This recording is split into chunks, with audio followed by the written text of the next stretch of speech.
前一阵啊，中国配偶帮请武统言论的争议，是引起人讨论讲，这中国籍的配偶要摕身份证件讨论。这移民署是要求一寡中国籍的配偶，都要补交丧失原籍的证明。不过，都有一个住伫咧台湾已经30年的张小姐，讲伊是已经10外档无返去中国啊，收到这款通知，实在唔知要安怎处理。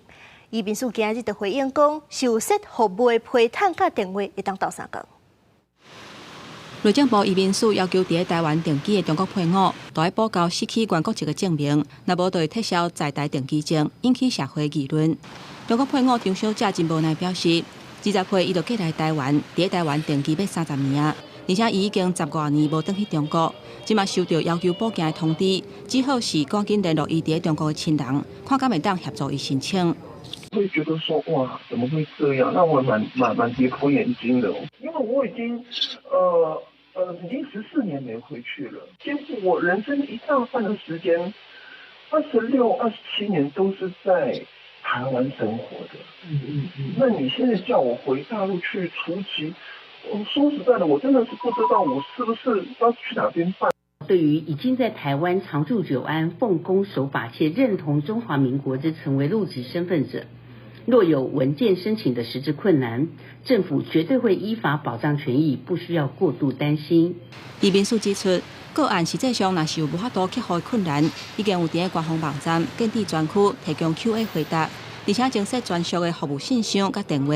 国民党团早起开记者会，呼吁执政党唔通扰民，造成人民的惊吓，这举动就要赶紧打动啊！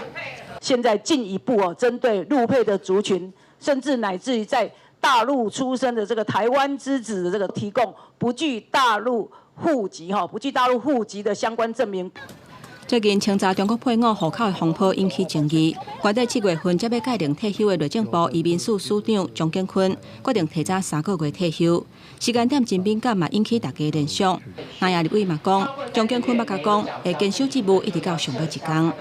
钟署长他在这个会期刚开始的时候有来拜访我，那我那时候也问他说他7月份要届龄退休，那他会做他也跟我表示说他一定会坚守岗位做到最后1天，无预警式的提出提前退休这样的事情。当然，我想来自于上面高层的这个施压，我们觉得是最主要的因素。张建坤采购表示，提早退休并不是中国配偶风波的影响，单纯是个人的考虑甲规划，想要回归家庭。享受天伦。公视新闻台北报道。